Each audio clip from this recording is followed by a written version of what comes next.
Grécia, com a formação da civilização grega a partir de povos como em volta ali do mar Mediterrâneo, a partir do mapa da próxima página, que eu já estou virando a página aqui.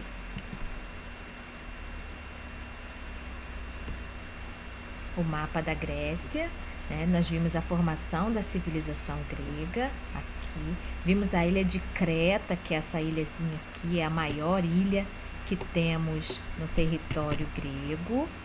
Vimos a história da Ilíada e da Odisseia, aonde é o outro período da Grécia antiga, né? É a formação da Grécia com jônios, eólios, aqueus, aqui, ó, eu marquei, acho que vocês marcaram também. E aí a gente vimos na aula passada a história da Ilíada e da Odisseia, que fala do cavalo de Troia, guerra de Troia, que é o período homérico, né? Foi Homero que vai escrever aquela linda história triste porque é uma guerra, mas é uma história do período daquela formação do povo grego, né? Hoje nós vamos aí falar da polis grega, né? A polis grega. O que é polis, né? Polis são cidades, né? Cidades. A gente tem na Grécia a formação da polis nesse próximo período, depois do período homérico, né?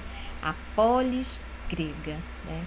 Então, a polis são estados ou cidades-estados independentes. A gente tem aqui a civilização da Grécia Antiga era organizada em cidades-estados, né? Essas cidades-estados eram chamadas de polis. Era como se fosse aí países independentes. Então, não vamos esquecer. Cada cidade da Grécia ela era uma polis. O que é uma polis? É uma cidade-estado independente, aonde possuía o próprio tipo de governo, né? Na Grécia, a gente tem a polis, ou a cidade-estado, que era chamada de Atena, Esparta, Tebas, Corinto, Argos, Mégara, Mileto, Éfeso e Delfos. Tudo isso aqui são cidades-estados. Cada uma tinha uma característica diferente da outra. Por isso, são como se fossem países independentes. Mas faz parte aí da civilização da Grécia Antiga. Eles têm o mesmo idioma, eles têm a mesma cultura, mas cada um com governos diferentes.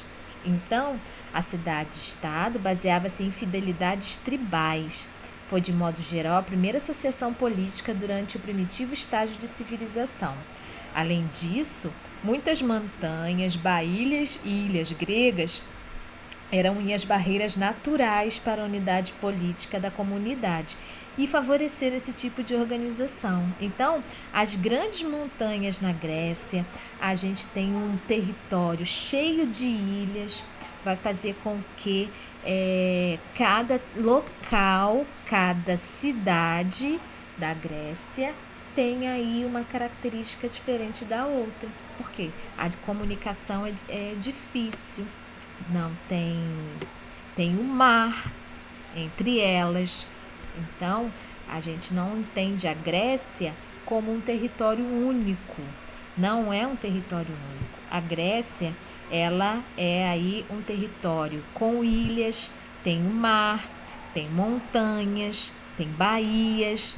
Então, não tinha como ter um governo único, um governante que conseguisse comandar todas as cidades gregas. Isso era impossível.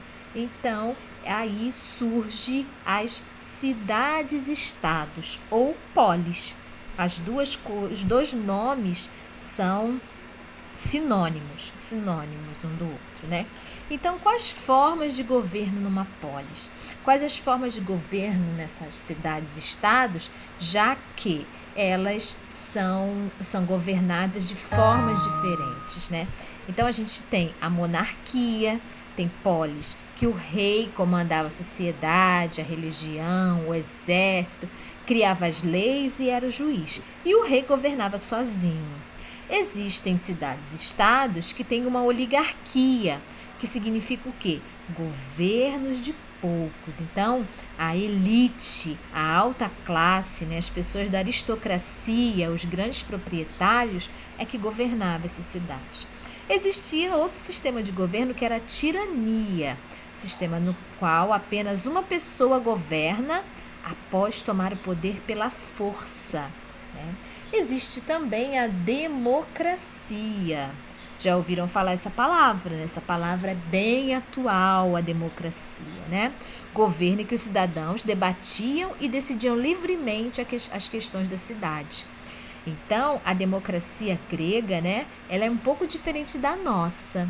Por quê? Porque na democracia grega, olha aqui, ó, mulheres, estrangeiros e escravos não eram considerados cidadãos e por isso não participavam da vida política da cidade.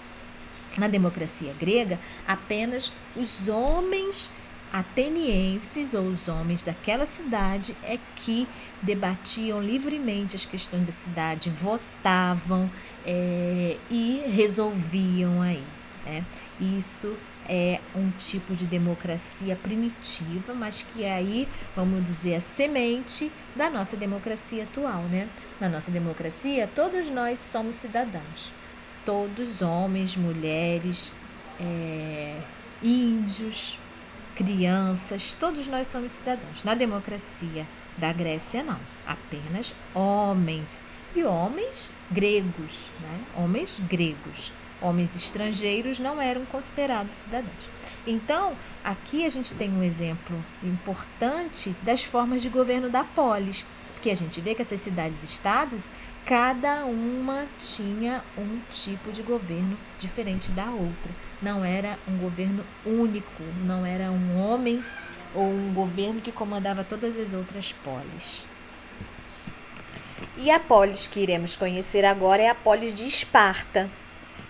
E ela, Esparta, foi uma das principais polis gregas, né? E Esparta tinha uma característica que era o militarismo. O que é o militarismo? O tipo de organização de governo com base no poder dos militares. Então, Esparta, característica dessa polis ou dessa cidade-estado é o militarismo. Mas em Esparta havia um tipo de governo que eu acho que não teve nenhum outro, né? A gente já ouviu falar tanto em monarquia, em um rei e tal. E em Esparta a gente tem aqui, ó, 2 reis. Então não é uma monarquia, é uma diarquia, né?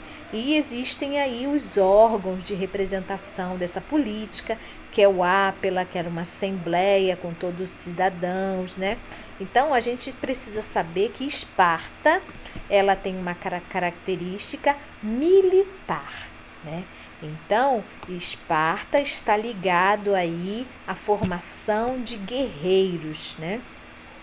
Esparta está ligado a formar guerreiros para uma possível guerra, eles estarem aí preparados para lutar.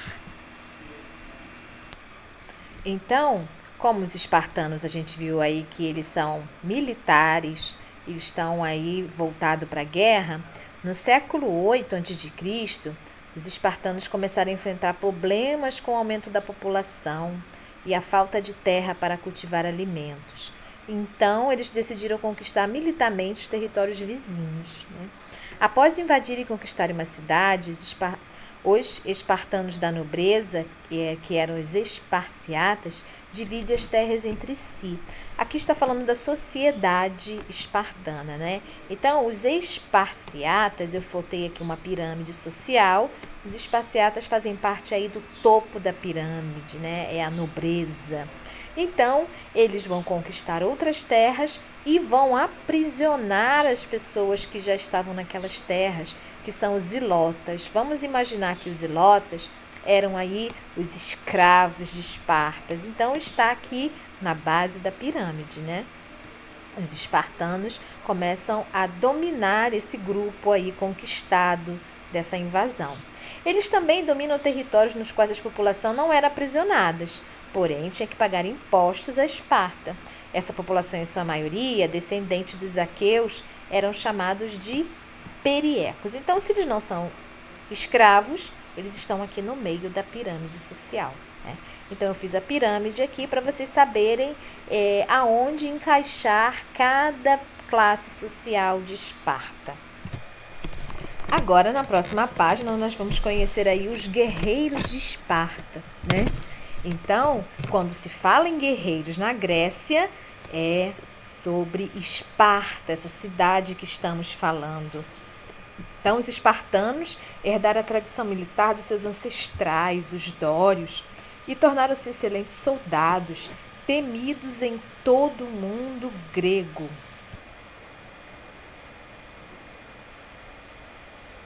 Com meio de se manterem sempre prontos para a guerra, os espartanos recebiam uma educação rigorosamente militar. Os homens tinham de cumprir obrigações militares desde a infância.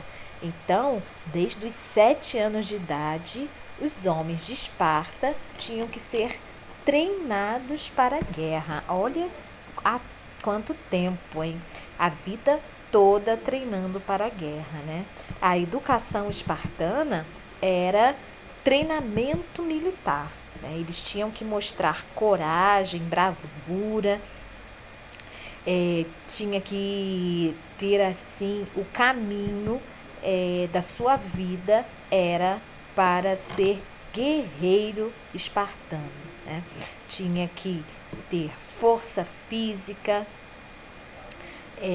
bravura e outros requisitos assim para ser um guerreiro espartano. Então essa é a principal característica de Esparta, formar guerreiros, militar, né? Então Esparta tem aí a educação militar, né? Então a educação em Esparta, tinha aí atributos como força física, coragem, bravura, instinto de liderança, isso que era valorizado na sociedade espartana. Então, como eu falei, entre 7 anos e 60 anos de idade, os homens eram obrigados a prestar serviços militares em Esparta. Hoje, aqui no Brasil, os homens, quando vai completar 18 anos, eles são obrigados a se alistarem no exército. Mas isso não quer dizer que vai servir, vai fazer aí o serviço militar, né? E que também, se servir, não é por tanto tempo. Aqui em Esparta, não. Entre os 7 e os 60 anos de idade, os homens eram obrigados a prestar serviços militares, né? Como, para vocês perceberem que a característica de ser da cidade-estado de Esparta ser militar é bem levada a sério, né? Com certeza os homens aí têm a vida toda para ser soldados, para ser guerreiros, né? Então, assim sendo, a educação era um aprendizado de obediência. Os anciãos vigiavam os jogos das crianças. Não perdiam uma ocasião para suscitar entre eles brigas e rivalidades.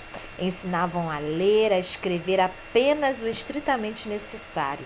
O resto da educação visava acostumá-los à obediência, torná-los duros na adversidade e fazê-los aí vencer em combate. Esse era o objetivo de Esparta, né? O objetivo é vencer em combate. E aqui a gente tem esse desenho aí de soldados espartanos indo para a guerra. É o que a gente está vendo aqui embaixo, né? Eles já formados aí, homens que vão para a guerra, eram os melhores guerreiros do mundo grego.